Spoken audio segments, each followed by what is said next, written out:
परात्पर अकारण करुणावरुणालय भक्तवांछा कल्पतरु जगत नियंता जगत पालनहार प्रभु श्री कृष्ण जी के श्री चरण कमलों में बारंबार प्रणाम करते हुए एवं अनंत बलवंत तथा परम आराध्य करुणामयी रसमयी महारानी श्री राधा रानी जी के श्री चरण कमलों को प्रणाम करते हुए परम पवित्र हृदय मंगलमय भगवान श्री भूत भावन भगवान भोलेनाथ एवं श्री हनुमान जी महाराज जी के श्री चरण कमलों को बारंबार प्रणाम करते हुए तथा जहां तक इस दास की आवाज पहुंच रही है, जितने भी संत हैं, ऋषि है, महात्मा है, समस्त तीर्थों को इस दास का बारंबार प्रणाम। इस कथा पांडाल में आए हुए समस्त भक्त एवं मंच पर विराजमान संगीत का आनंद प्रदान करने वाले तथा आचार्य, इनके हृदय में उस आनंद को प्रकट करने वाले परम आनंद स्वरूप भगवान का दर्शन करते हुए मेरा उन्हें बारंबार प्रणाम।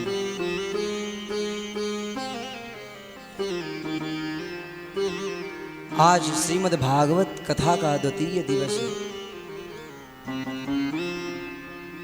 श्रीमद् भागवत कथा के द्वितीय दिवस की इस सुंदर वेला में हम सब प्रवेश कर रहे हैं।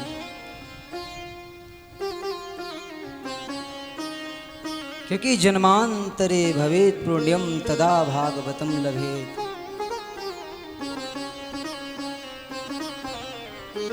जीवन में कभी भी सत्संग करने को मिल जाए, कभी भी भगवान की कथा श्रवण करने को मिल जाए, कहा है महाराज की जन्मांतरे भवेत् पुण्यम,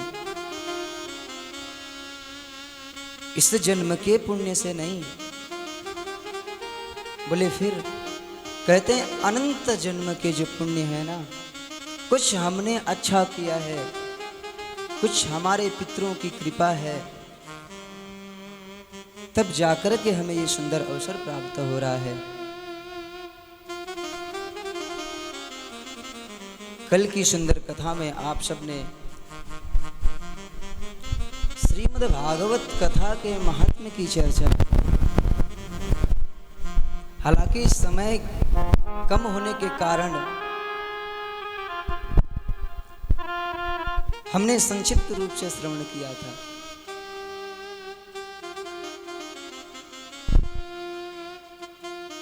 कहते हैं कि श्रीमद् भागवत कथा का एक श्लोक, श्लोकार्धम श्लोकपादम व, जो भी श्लोक का आधा अर्थ या आधा चरण ही पढ़ ले महाराज, एक शब्द का उच्चारण कर ले, तो उसे अनेक यज्ञों के समान फल प्राप्त होता है।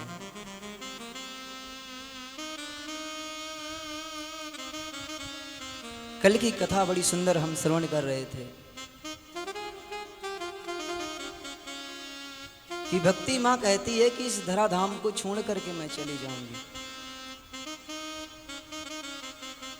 तो नारद जी विचार करते हैं कि यदि भक्ति महारानी इस भारत भूमि को छोड़ करके चली गई तो इस संसार के जो व्यक्ति है ना, उनका कल्याण नहीं होगा। नारद जी महाराज कह रहे हैं वृथा खेद यशे वाले हो चिंता तुरो कथम। नारद जी ने बड़ा सुंदर समझाया है भक्ति माँ को कि देवी वो भगवान श्री कृष्ण कहीं गए नहीं हैं। द्रौपदी चा परित्राता ये न कबरव कश्मलात। वो कृष्ण कहीं गए नहीं हुए हैं, जिन्होंने पाप रूपी कीचड़ से उस द्रौपदी की महाराज रक्षा की थी। तुम उनका स्मरण करो, वो तुम्हारे पापों को, वो तुम्हारे इस कष्ट को अवश्य दूर करेंगे। ऐसा सुंदर नारद जी महाराज भक्ति महारानी को उपदेश कर रहे हैं।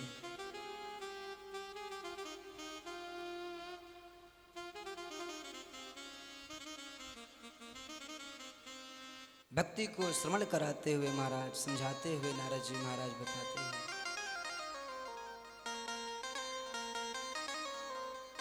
बंधुओं, इससे आगे की कथा में हम प्रवेश करें। आइए कुछ क्षण प्रभु के नाम का आश्रय लें, क्योंकि नाम का आश्रय लेने से जो हमारा मन है ना, जो अन्य कार्यों में लगा हुआ है, जो अन्य व्यवधानों में पड़ा हुआ है, सो नाम के आश्रय से हमारी बुद्धि शुद्ध होगी, हमारा मन शुद्ध होगा, और जो भी कथा हम श्रवण करेंगे वो हमारे हृदय में विराजमान होगी। कहते कि नाम का आश्रय लेने से मनुष्य के समस्त पाप नष्ट हो जाते हैं और हमसे नित्य प्रति कोई ना कोई पाप होता रहता है। भागवत की कथा हम श्रवण कर रहे हैं, लेकिन भागवत की कथा को हम पूर्ण रूप से श्रवण कर सकें, इसका मनन कर सकें, भगवान की कृपा हम पर हो, तो सबसे पहले भगवान के नाम का आश्रय लें। क्योंकि यदि उनसे संबंध नहीं जुड़ेगा तो उनके विषय में जान नहीं पाएंगे। आइए बड़े भाव के साथ हम सभी मिल करके सुंदर भगवान के नाम संकीर्तन का आश्रय करें।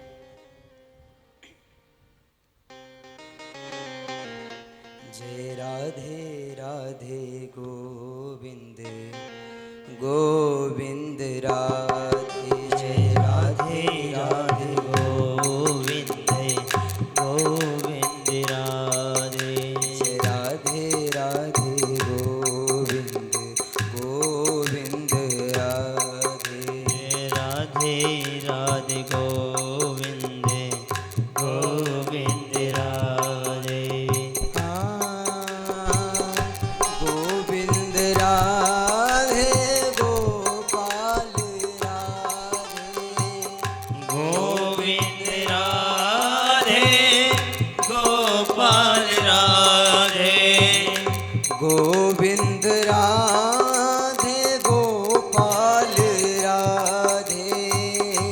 गोविंद राधे गोपाल राधे, हाँ गोविंद राधे गोपाल राधे, ओ गोविंद राधे गोपाल राधे। जय राधे राधे गोविंद गोविंद राधे, जय राधे राधे गोविंद गोविंद राधे, जय राधे राधे गोविंद गोविंद राधे, जय राधे राधे गोविंद गोविंद हरि बोल। राधे।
राधे गोपाल राधे गोविंद राधे गोपाल राधे गोविंद राधे गोपाल राधे जय राधे राधे गोविंद गोविंद राधे जय राधे राधे गोविंद गोविंद राधे जय राधे राधे गोविंद गोविंद राधे जय राधे राधे गोविंद गोविंद राधे हाँ गोविंद राधे गोपाल राधे गोविंद राधे गोपाल राधे हाँ गोविंद राधे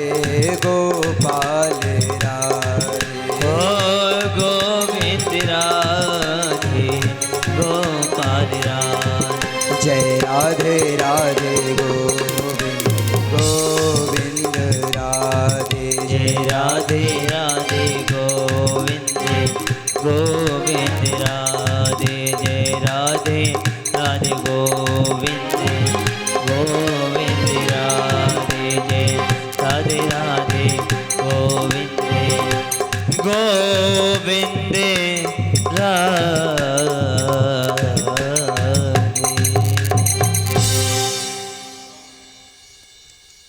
बोलो श्रीमद्भागवत महापुराण की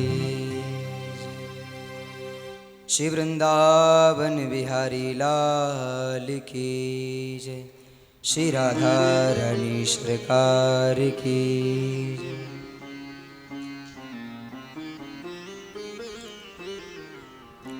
परम मंगल में प्रभु की आशीम कृपा से श्रीमद् भागवत कथा का द्वितीय दिवस। कल की कथा में हमने बड़ा सुंदर श्रवण किया कि नारद जी महाराज भक्ति को समझा रहे हैं। भक्ति ने कहा प्रभु मैं इस धाम को, इस भारत भूमि को छोड़ करके चली जाऊंगी।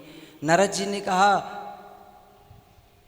कि देखो देवी, यदि इस पूरे भारत में अगर मैंने ज्ञान वैराग्य को, आपके पुत्रों को अगर इस वृद्धावस्था से दूर नहीं किया तो मैं हरि का दास नहीं। और नारद जी महाराज ज्ञान वैराग्य के पास जाकर के उन्हें वेदों का पाठ सुनाया है।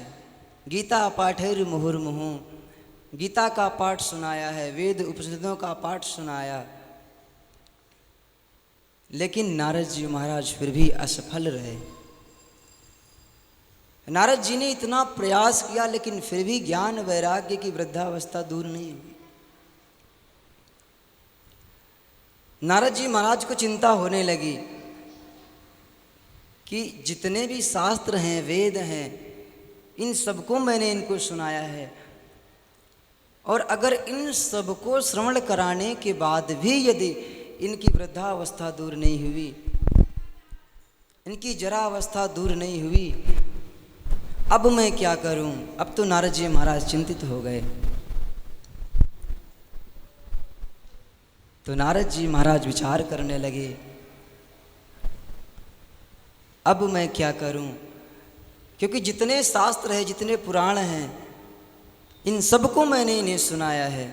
जितनी सारी औषधियां हैं उन सब का प्रयोग कर लिया, लेकिन फिर भी आज हमें लग रहा है कि इनका प्रभाव जो जरावस्था है वो महाराज समाप्त नहीं हुई। नारद जी महाराज को जब चिंता हुई उस समय आकाशवाणी हुई। नारद जी महाराज ने उसे सुना। आकाशवाणी ने कहा, महाराज जी महाराज, उद्यमः सफलस्तेयं भविष्यति न संशय। आप जो प्रयास कर रहे हैं ना, ये सफल होगा। वो सत्कर्म, वो मार्ग भी, वो औषधि भी आपको पता लगेगी, लेकिन वो आपको कोई संत ही बताएगा। अब नारद जी विचार करने लगे कि वो कौन सा संत होगा, किस संत के पास हम जाएं। ये तो गुप्त रूप में बात कही है। कौन संत न जाने कहाँ पर मिलेंगे और किनके द्वारा मैं इस सत्कर्म को पूछूंगा। नारद जी महाराज ज्ञान वैराग्य को वहीं पर छोड़ करके विचार करते हैं कि अब मैं तपस्या करूंगा जा करके, और तपस्या करने के बाद जब मेरे सामने प्रभु आएंगे उनसे मैं इस सत्कर्म का मार्ग पूछूंगा, क्योंकि अब लग रहा है मुझे न जाने वो संत कहाँ मिलेंगे, न तो उनका कोई नाम है न उनका कोई पता है। अब नारद जी महाराज वहाँ से प्रस्थान करते हैं। संतों का दर्शन होता है तो नारद जी महाराज उनसे पूछते हैं कि वह कौन सा साधन है जिससे ज्ञान वैराग्य की वृद्धावस्था दूर हो जाए। लेकिन नारद जी महाराज को देख करके जो अन्य ऋषि हैं, अन्य संत हैं, वो विचार करते हैं कि जिसका पता, जिस रोग की दवा स्वयं एक अच्छे डॉक्टर को ना पता हो, वो साधारण सा डॉक्टर कैसे बता सकता है। ब्रह्मा जी के पुत्र होकर नारद जी महाराज जब उस औषधि को नहीं जानते, उस सत्कर्म को नहीं जानते, फिर मैं एक साधारण सा ऋषि कैसे जान सकता हूँ। तो नारद जी महाराज वहाँ से प्रस्थान करते हैं। बद्री विशाल के लिए प्रस्थान करते हैं, लेकिन अचानक सामने से चारों भैया नजर आते हैं। अब उन्होंने प्रश्न किया, नारद जी महाराज आपका मुख ढका हुआ क्यों है, आप दुखी क्यों हो। नारद जी ने सारी बात बताई। मैंने समस्त वेद को सुनाया, पुराणों को सुनाया। आखिर वेद शास्त्र स्तोत्र सुनाने से भी जब उनका कल्याण नहीं हुआ, आखिर मैं क्या करूं। न जाने वो संत कौन है और वह सत्कर्म है क्या, ये भी नहीं पता। चारों भैया मुस्कुराए, बोले नारद जी महाराज आपको परेशान होने की कोई जरूरत नहीं है। जिस चीज को आप ढूंढ रहे हो ना, वो मैं बताऊंगा आपको। अब तो नारद जी महाराज प्रसन्न हो गए। बताइए महाराज, ऐसा कौन सा सत्कर्म है जिससे उनकी जरावस्था दूर होगी। तो सनकादिक ऋषियों ने कहा, महाराज इसके लिए उन्हें श्रीमद् भागवत कथा श्रवण कराइए। अब नारद जी महाराज तो आश्चर्यचकित रह गए। नारद जी महाराज कहने लगे, प्रभु एक बात बताओ, जो भागवत है ना, जिन वेदों से निकली हुई भागवत है, उन्हीं वेदों को, उसी गीता को मैं बार बार उन्हें श्रवण करा करके आ रहा हूँ, कुछ प्रभाव नहीं पड़ा। ये भागवत तो उसी का अंश है। और इस भागवत को श्रवण कराने से उनकी जरावस्था दूर हो जाएगी, ऐसा क्या प्रमाण है महाराज।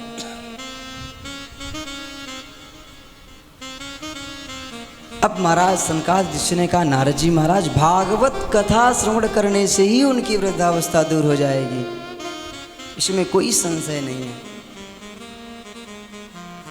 नारद जी महाराज पूछने लगे, महाराज मेरी तो कुछ भी समझ में नहीं आ रहा है।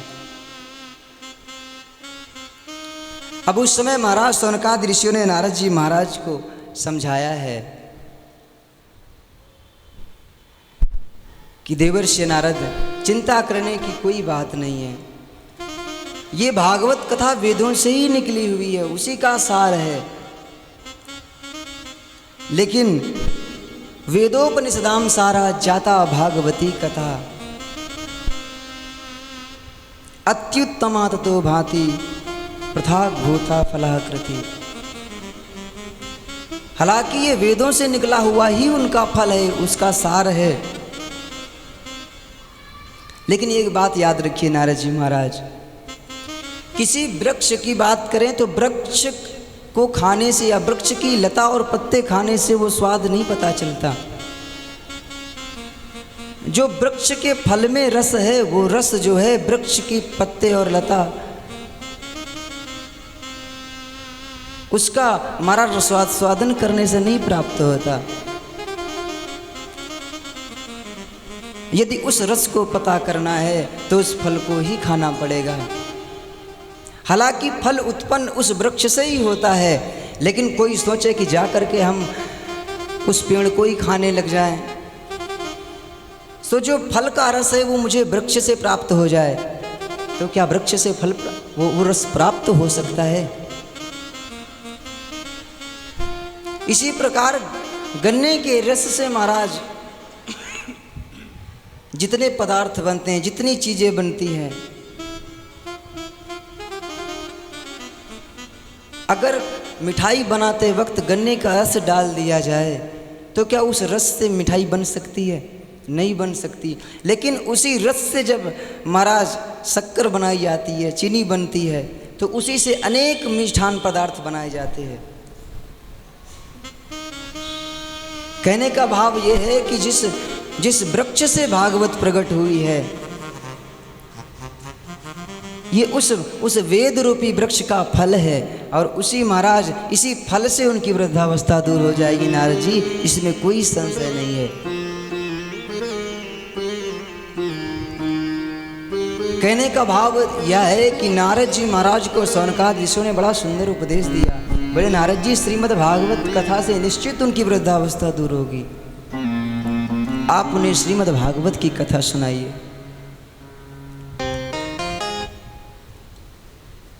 अब तो नारद जी महाराज प्रसन्न हो गए। नारद जी महाराज हाथ जोड़ करके बड़ी सुंदर स्तुति करते हैं कि महाराज आपका संग मिलते ही ना समस्त प्रकार के जो है पाप नष्ट हो जाते हैं। आज नारद जिस बात से, जिस संशय में नारद पड़ा हुआ था, आज वो संशय महाराज दूर हो गया मेरा। यद्दर्शनम च विहन्ति शुभानि साध्य श्रेयस्तनोति भव दुख दवार्दितानाम। नारद जी महाराज कह रहे हैं कि आप जैसे संतों का दर्शन करके समस्त प्रकार के दुख मिट जाते हैं महाराज।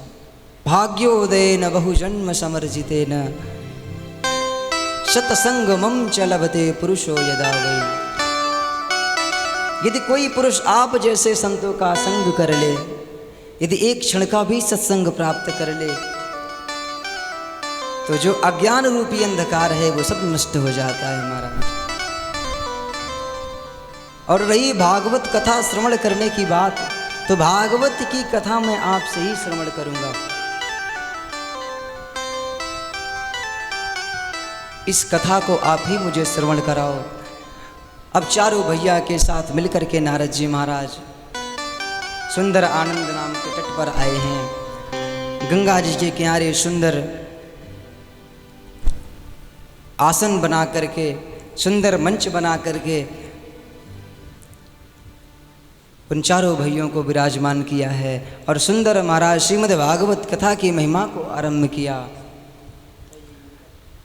श्रीमद् भागवत कथा की महिमा का गान करते हुए महाराज चारों भैया वर्णन करते हैं। सदा सेव्या श्रीमद् भागवती कथा यस्या श्रवण मात्रेण हरिश्चित्तं समाशये। बोले श्रीमद् भागवत की कथा श्रवण करने से हृदय में भगवान विराजमान हो जाते हैं। ये श्रीमद् भागवत कथा हमेशा श्रवण करने की योग्य है। श्रीमद् भागवत की महिमा का गान कर रहे थे, वर्णन कर रहे थे कि उसी समय महाराज भक्ति सहित ज्ञान वैराग्य वहाँ पर प्रकट हुए और नृत्य करते हुए महाराज आनंद से परिपूर्ण हो गए। उस समय नारद जी महाराज ने प्रश्न किया कि महाराज ये कौन है? तब सनकादि ऋषियों ने कहा ये भक्ति ज्ञान और वैराग्य है। कहने का भाव इसी श्रीमद् भागवत कथा के श्रवण कराने से महाराज नारद जी ने जब श्रीमद् भागवत कथा को श्रवण कराया तो ज्ञान वैराग्य भक्ति की वृद्धावस्था दूर हो गई। नारद जी महाराज ने प्रश्न कर दिया, महाराज सिर्फ ज्ञान और वैराग्य की वृद्धावस्था ही दूर हो सकती है, अथवा कोई अन्य पुरुष भी इससे मुक्त हो सकता है।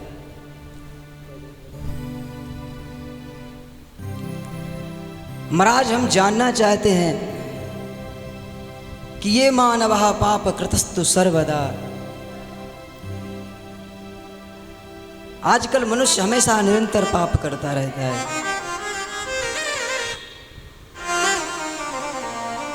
कौन कौन से पापी इस भागवत कथा के श्रवण करने से कर सकते हैं महाराज? तब महाराज शौनकादि ऋषियों ने कहा है कि ये मानवः पापकृतस्तु सर्वदा सदा दुराचारगता विमार्गगः क्रोधाग्निदग्धा कुटिलश्च कामिना सप्ताहयज्ञेन कलो पुनन्ति ते।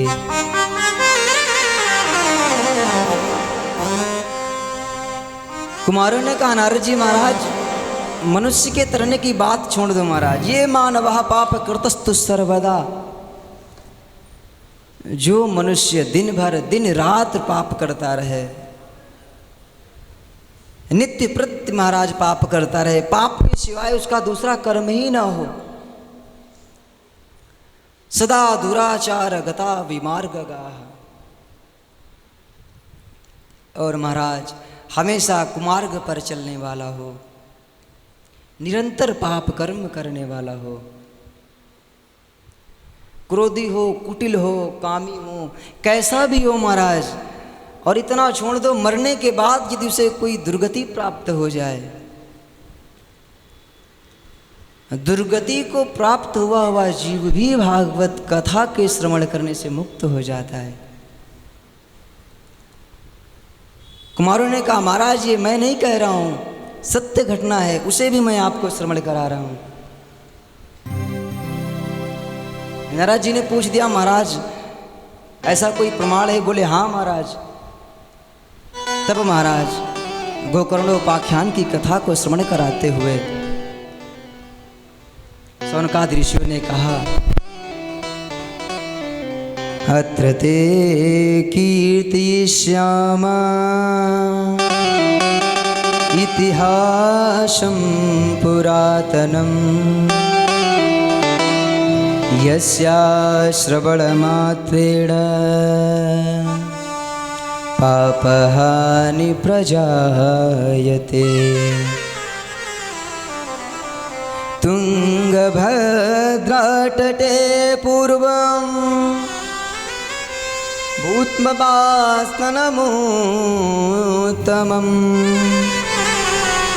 यत्र वर्णा स्वधर्मेण सत्य सत्कर्म तत्परः। बोले नारद जी महाराज हम आपको एक सुंदर कथा श्रवण कराते हैं।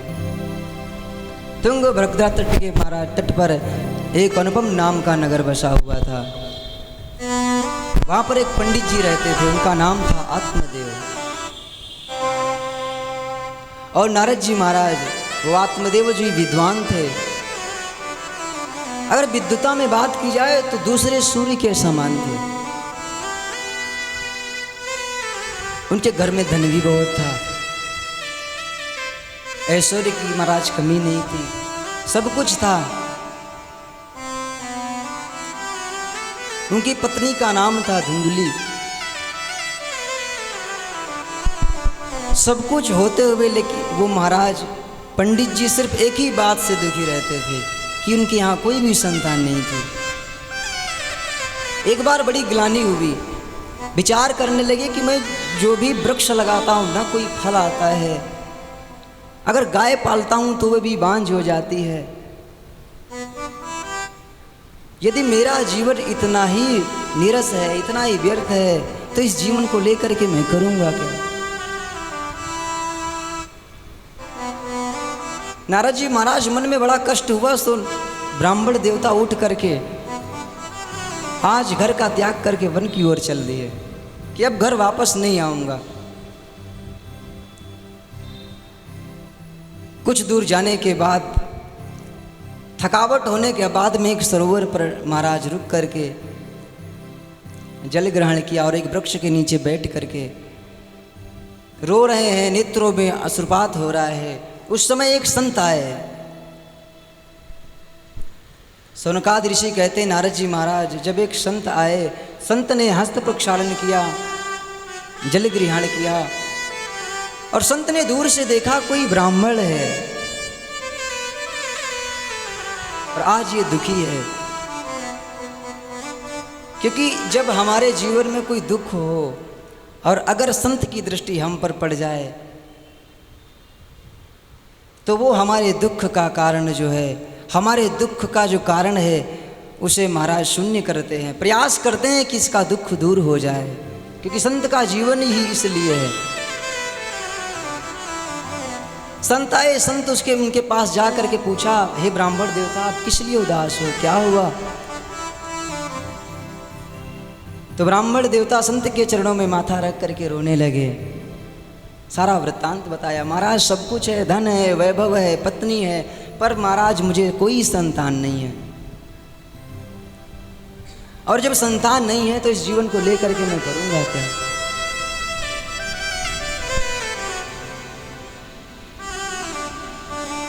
संत ने विचार किया। संत उसे समझाने लगे कि आज तक जो भी जीवन में था उसका उपभोग किया और संतान नहीं है, इसका क्या महाराज, इसके लिए आपको क्यों रोना? अरे भगवान की कृपा है कि आज तुम्हें घर से कम वैराग्य तो हुआ। घर तो एक दिन छोड़ना ही है, पुत्र तो एक दिन छोड़ना ही है। संत ने कहा, महाराज पुत्र नहीं है इसीलिए तो घर को छोड़ करके आया हूं। संतान के दुख के कारण मैं इतना दुखी हो गया हूं कि अब घर में रुकने की इच्छा नहीं है, अब मैं अपने प्राण त्यागने के लिए आया हूं। संत को लगा कि शायद इसकी बुद्धि बिगड़ रही है। संत ने बड़ा सुंदर समझाया, देख ब्राह्मण, संसार में आकर के यदि भगवान से संबंध हो जाए, सबसे अच्छा मार्ग तो यही है। ना तो धन श्रेयस्कर, ना तो धन साथ है, ना पुत्र साथ है, ना परिवार साथ है।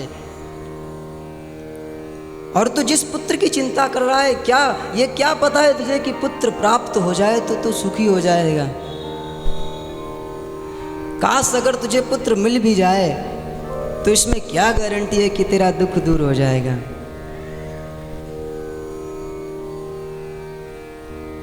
ब्राह्मण ने कहा, महाराज कुछ भी हो, आप संत हैं,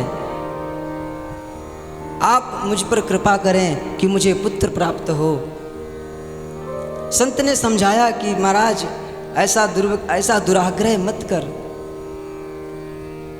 संत ने बार बार समझाया, लेकिन ब्राह्मण देवता नहीं माने। महाराज क्यों पुत्र नहीं है, हमें क्या कारण है? अरे पुत्र नहीं है महाराज, अगर पुत्र नहीं है, ये जीवन, ये गृहस्थ जीवन बेकार है, क्योंकि मेरे जो पितर हैं ना, उनको जल देने वाला कोई नहीं है। आज तक तो मैं करता था, लेकिन मेरे बाद मेरे कुल में ऐसा कोई भी नहीं है। संत ने प्रारब्ध देखा और कहा, सप्त जन्मवधि तव पुत्रो नहीं बचा। संत ने बड़ा सुंदर समझा दिया, कहा एक जन्म नहीं 7 जन्म तक कोई संतान नहीं होगी। संतान का चक्कर छोड़ करके भगवान का भजन करो। संन्यासे सर्वथा सुखम। जो आनंद, जो सुख संन्यास में है वो गृहस्थ में नहीं है। ब्राह्मण देवता महाराज अब तो उनके चरणों में माथा रख करके और जोर से रोने लगे। महाराज अब तो निश्चित ही प्राण त्यागना पड़ेगा, और प्राण अगर त्यागूंगा तो इस ब्रह्म हत्या का कारण आप बनोगे, क्योंकि अभी तो महाराज 1 जन्म के पुत्र की बात थी और अब तो आपने 7 गुना दुख को बढ़ा दिया है। महाराज मुझे किसी भी प्रकार आप पुत्र प्रदान करिए। संत ने समझाया, संत की बात नहीं समझ में आई।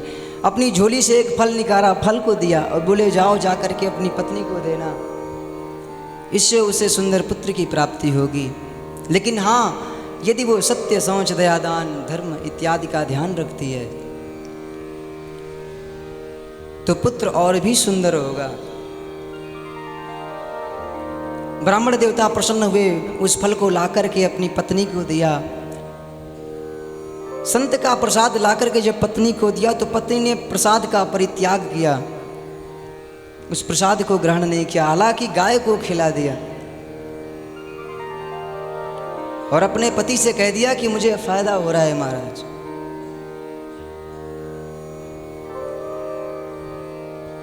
चर्चा की अपने बहन से कि मुझे कोई पुत्र नहीं है,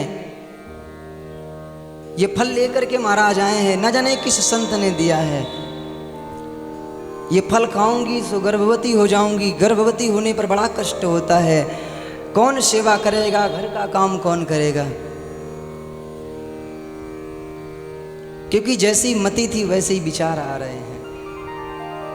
और बहन तो चाहती थी कि इसके कोई ना हो, क्योंकि इसकी संपत्ति सब मुझे मिल जाए। तो उस फल को ऐसा कहा कि उस फल को जाकर के गाय को खिला दो और मुझसे जो बालक प्राप्त होगा वो मैं तुझे प्रदान करूंगी।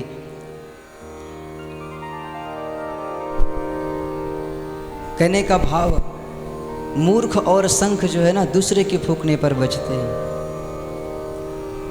उस फल को ले जाकर के गाय को खिला दिया और बहन से पुत्र को लेकर के अपने पति को यह भी बता दिया कि मुझे पुत्र प्राप्त हो गया है। और उस पुत्र का नाम धुंधकारी रखा। लेकिन त्रिमासे निर्गते चात, 3 मास बीतने के बाद उसी गाय के सुंदर महाराज बालक उत्पन्न हुआ, जिसके कान गाय के जैसे हैं।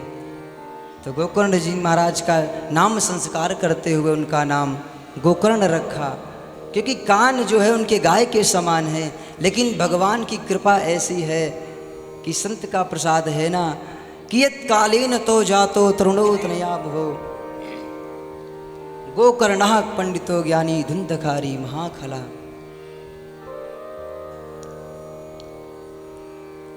भगवान की कृपा से महाराज धीरे धीरे दोनों बालक बड़े हुए, एक तो विख्यात हुआ और एक कुख्यात हुआ। कहने का भाव, धीरे धीरे स्थिति ऐसी बन गई कि आज धुंधकारी अपने क्षेत्र में बालकों को प्रताड़ित करता है, पीड़ा पहुंचाता है। किसी बालक को उठा करके कुएं में डाल देता है तो किसी को मारता है। घर का सारा धन अन्न बेच कर आता है। ऐसी स्थिति को देख करके महाराज आज ब्राह्मण देवता फिर दुखी हुए और कहने का भाव ये है कि जिस पुत्र के लिए रो रहे थे ना, अंत तो गता उसी पुत्र के लिए दोबारा फिर रोना पड़ रहा है।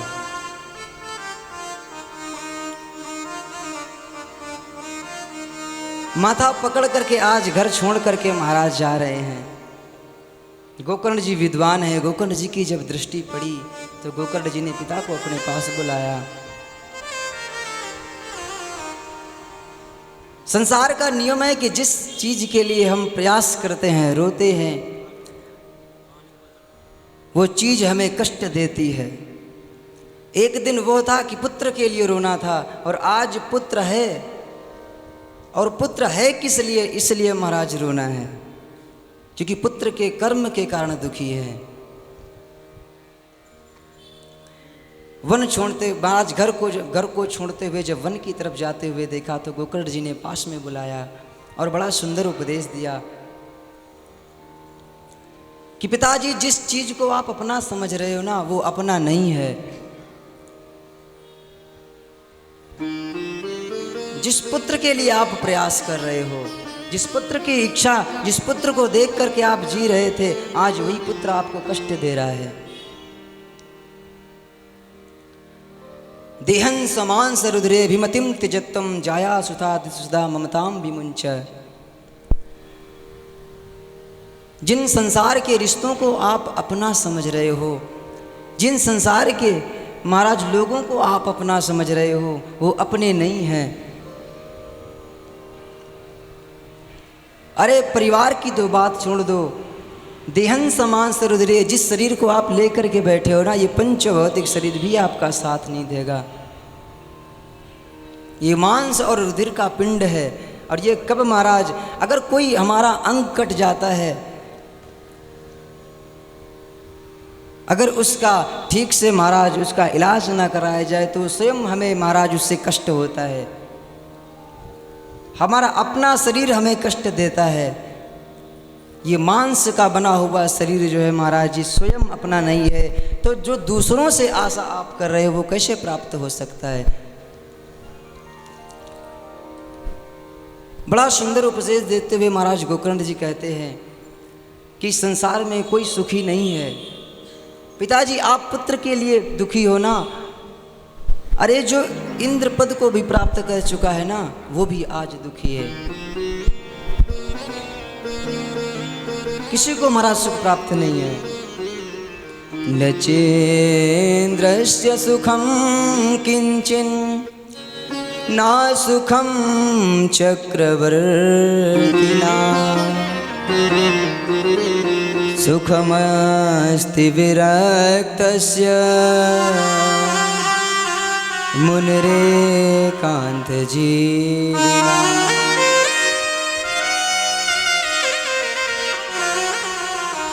आप सुख की बात करते हो, न चेन्द्रस्य सुखम किंचिन। अगर इंद्र से जाकर के आप प्रश्न करो कि क्या तुम सुखी हो, तो इंद्र भी कहेंगे नहीं, किसी ना किसी कारणवश मैं भी दुखी हूं। ना सुखम चक्रवर्तिना, लेकिन सुखमस्ति विरक्तस्य, जो विरक्त है, जो संसार से दूर है वही सुखी है, क्योंकि संसार को प्राप्त करके महाराज कोई सुखी नहीं हो पाया है। दीन कहे धनवान सुखी, धनवान कहे सुख राजा को भारी, राजा कहे महाराज सुखी, महाराज कहे सुख इंद्र को भारी। इंद्र कहे चतुरानन सुखी, चतुरानन कहे सुख शंकर को भारी। तुलसीदास विचार करें, हरि भक्ति बिना सब जीव दुखारी। हर कोई विचार करता है कि हम मेरे से सामने जो आ रहा है ना वो महाराज सुख से परिपूर्ण है, लेकिन वो कितना सुखी है, वो कितना महाराज प्रसन्न है, ये तो वो स्वयं जानता है। यहाँ तक कि महाराज दीन कहे धनवान सुखी, कोई किसी को दिखता है कि किसी के पास बहुत सारा धन है, वो सुखी है, लेकिन धन होने से वो कितना सुखी है ये तो वही जानता है।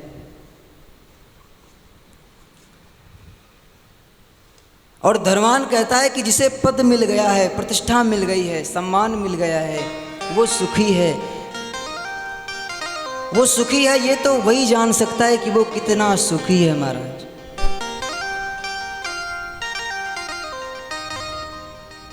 कोई अन्य पद पर है, कोई उससे भी अच्छा है, कोई धनवान है, कोई बलवान है, लेकिन तुलसीदास जी ने कहा इन संसार की वस्तुओं को पा करके कोई सुखी नहीं हुआ है।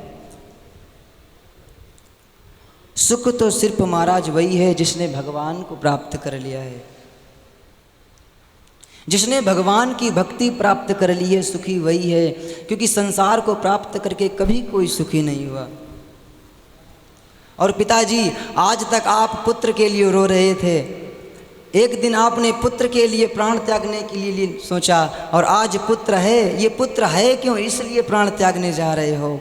संसार में जो चीज़ नहीं है उसे प्राप्त करके यदि आप सोचो मैं सुखी हो जाऊंगा, मेरा कल्याण हो जाएगा, इसकी कोई गारंटी नहीं है। लेकिन एक बार यदि भक्ति आ गई, एक बार यदि भगवान का महाराज संग हो गया, उनकी शरण मिल गई, तो ये निश्चित है कि आप संसार को छोड़ करके यदि भगवान की शरण प्राप्त करोगे तो निश्चित सुखी हो जाओगे। बड़ा सुंदर उपदेश दिया है महाराज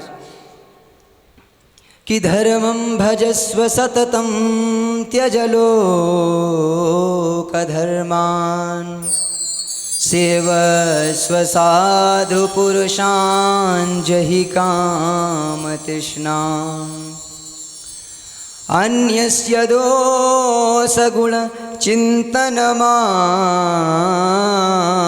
मुक्त्वा सेवा कथा रसमहो नितरां पिबत्वम्। पिताजी धर्म का आश्रय लीजिए। धर्मम भजस्व सततम त्यज लोक धर्मान। संसार की जो वस्तुओं के पीछे पड़ना है इसे छोड़िए और सेवस्व साधु पुरुषान।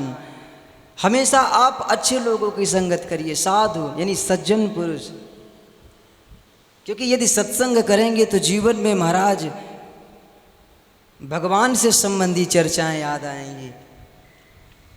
सेवस्व साधु पुरुषान जहि काम तृष्णाम और अन्यस्य दोष गुण चिंतनमाशु मुक्त्वा। पिताजी हमारे जीवन में हमेशा एक ही इच्छा होती है कि दूसरे के गुण को देखते हैं हम, दूसरे के द्वेष को देखते हैं हम। कौन अच्छा है कौन बुरा है। संसार में प्रीति इसीलिए होती क्योंकि किसी में अगर हम अच्छाई देखेंगे तो लगाव होगा और किसी में महाराज बुराई देखेंगे तो उससे महाराज हमें द्वेष होगा। तो अन्यस्य दोष गुण चिंतन मास। कौन कितना गुणवान है, कौन कितना बुद्धिमान है या कौन कितना महाराज बुरा है, इस विषय पर चिंतन ना करके हमें भगवान की भक्ति करनी चाहिए। सेवा कथा रसमहो नितराम पिबत्तम। क्योंकि जितना समय हम दूसरे की बुराई में देते हैं ना, जितना समय हम दूसरे की अच्छाई में देते हैं, इतना समय इसका आधा छोड़ दो, इसका और भी कम अगर समय हम देंगे भगवान के लिए, यदि उनकी कथा को श्रवण करेंगे।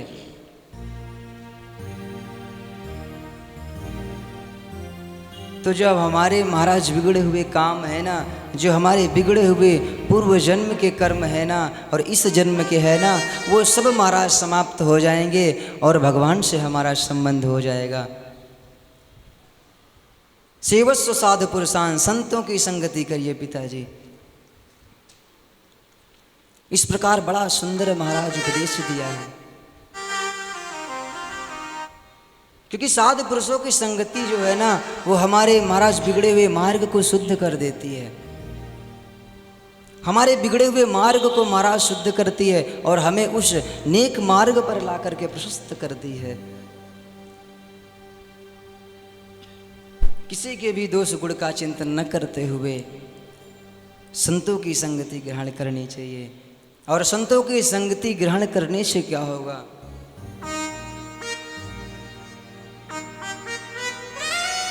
संत की संगति को ग्रहण करने से महाराज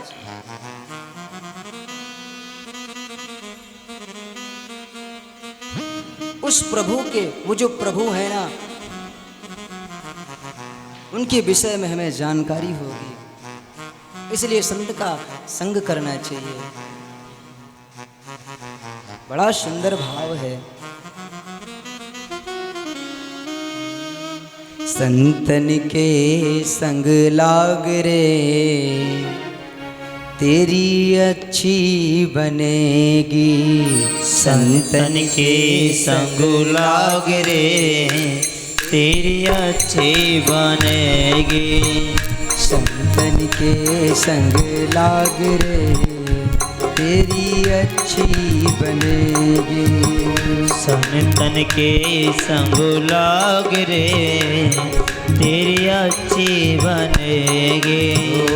अच्छी बनेगी तेरी बिगड़ी बनेगी।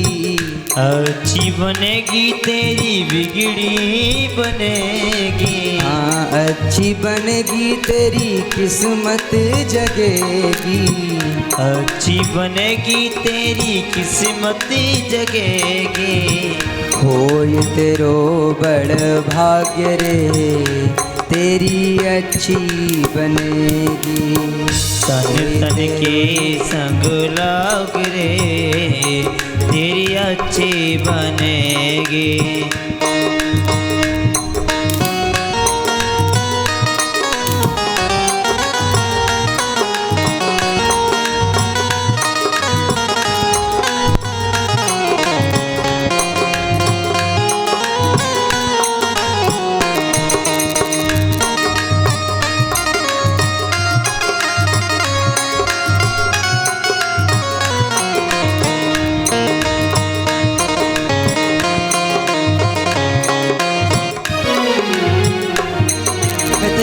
होगा क्या संत का संग करने से?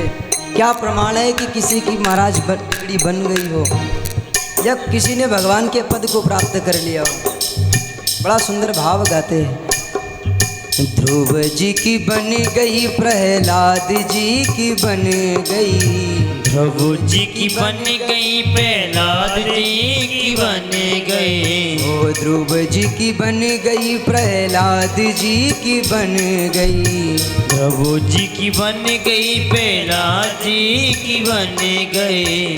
हरि कीर्तन में लाग रे तेरी अच्छी बनेगी। सानो तन के संग लाग रे तेरी अच्छी बनेगी। अच्छी बनेगी तेरी किस्मत जगेगी। अच्छी बनेगी तेरी किस्मत जगेगी। ओ अच्छी बनेगी तेरी किस्मत जगेगी। अच्छी बनेगी तेरी किस्मत जगेगी। होए तेरो बड़ भाग रे तेरी अच्छी बनेगी। सानो तन के संग लाग रे तेरी अच्छी हरि बोल। बनेगी।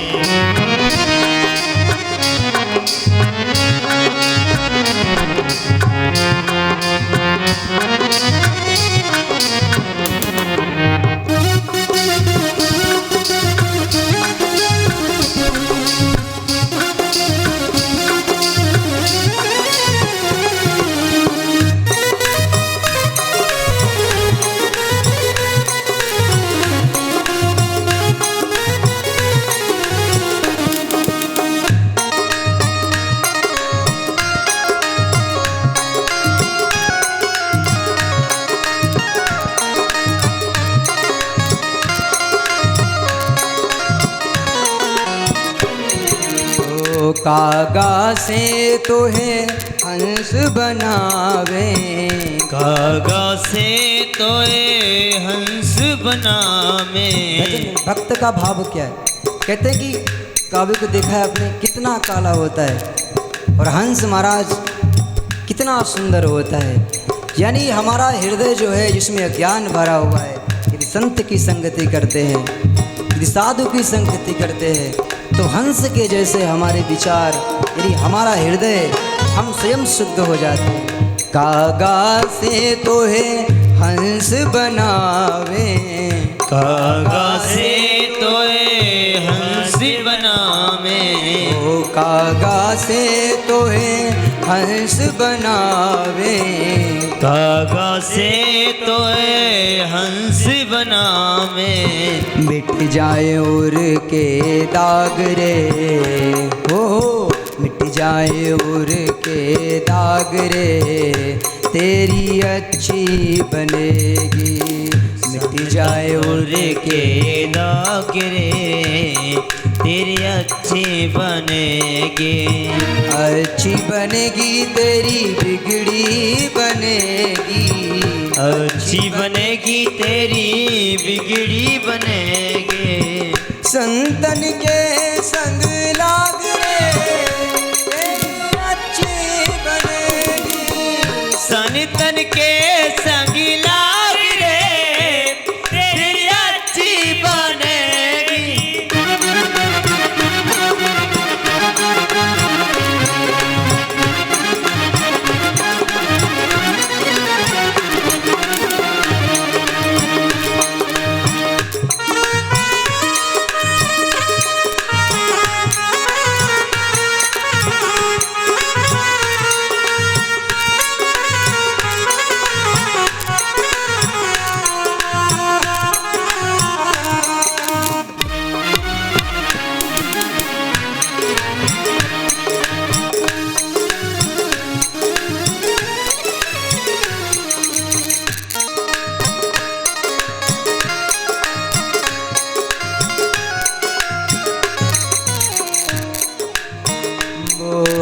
निशा में बहुत दिन सोए, मोहन निशा में बहुत दिन सोए, ओ मोहन निशा में बहुत दिन सोए, मोहन निशा में बहुत दिन सोए। जाग सके सो जाग रे तेरी अच्छी बनेगी, जाग सके सो जाग रे तेरी अच्छी बनेगी। ओ संतन के संग लाग रे तेरी अच्छी बनेगी, संतन के संग लाग रे तेरी अच्छी बनेगी।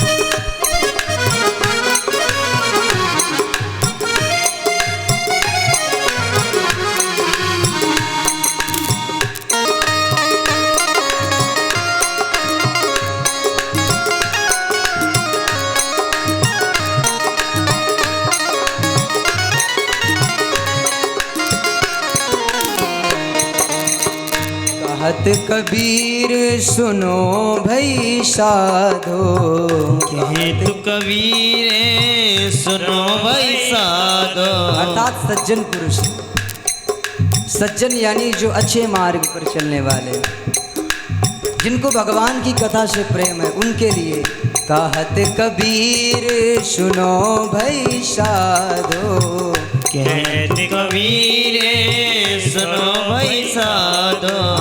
कहत कबीर सुनो भई साधो, कहे तु कबीर सुनो भाई साधो। होए तेरो बड़ा भाग रे तेरी अच्छी बनेगी, संतन के संग लाग रे तेरी अच्छी बनेगी, ये संग लाग रे तेरी अच्छी बनेगी।